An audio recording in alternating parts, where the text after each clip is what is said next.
প্রখ্যাত ভারতীয় বংশোদ্ভূত ইসলামী বক্তা ডক্টর জাকির নায়েক আপাতত বাংলাদেশে আসার অনুমতি পাচ্ছেন না।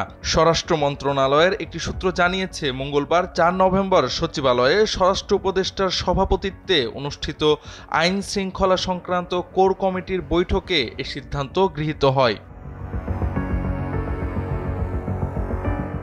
বৈঠকে জানানো হয়, একটি প্রতিষ্ঠান ২৮ ও ২৯ নভেম্বর ২ দিনের জন্য জাকির নায়েককে ঢাকায় আমন্ত্রণ জানিয়েছিল।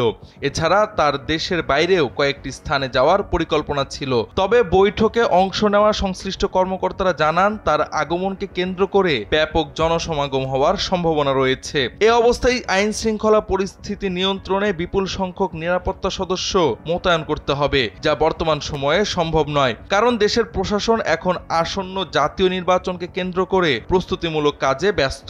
তাই নির্বাচনের আগে তার সফর অনুমোদন না দেওয়ার সিদ্ধান্ত হয়। ডক্টর জাকির নায়েকের বাংলাদেশ সফরের খবর প্রকাশের পর এ বিষয়ে ভারতের পক্ষ থেকে কড়া প্রতিক্রিয়া এসেছে।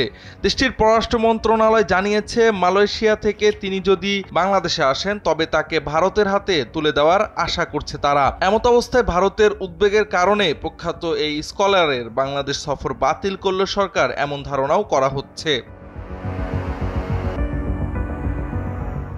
উল্লেখ্য, ২০১৬ সালে ঢাকার হলি আর্টিজান হামলার পর জাকির নায়েকের বিরুদ্ধে উগ্রবাদী বক্তব্য ও সন্ত্রাসে প্ররোচনার অভিযোগ আনে ভারত সরকার।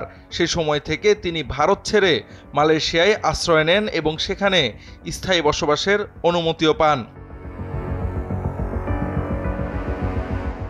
ভারত ছেড়ে মালয়েশিয়ায় অবস্থানের পর পুরো বিশ্বের বহু দেশে সফর করেছেন ডক্টর নায়েক। কোনো দেশে তাকে নিয়ে সমস্যা না হলেও ভারতের উদ্বেগের কারণে বাংলাদেশ সরকার তার সফর বাতিল করায় ক্ষুব্ধ হয়েছে ডক্টর নায়েকের অনুসারীরা। একে ভারতের কাছে লজ্জাজনক মাথা নত বলছেন কেউ কেউ। তবে স্বরাষ্ট্র মন্ত্রণালয়ের কর্মকর্তারা জানিয়েছেন, দেশের বর্তমান পরিস্থিতি বিবেচনায় জাতীয় নির্বাচন শেষ না হওয়া পর্যন্ত ডক্টর জাকির নায়েকের সফর স্থগিত রাখা হবে। তবে নির্বাচনের পর পরিস্থিতি অনুকূল হলে তার আগমন নিয়ে নতুন করে সিদ্ধান্ত নেওয়া হতে পারে। জাওয়াদ আহমদ, সময়ের আলো।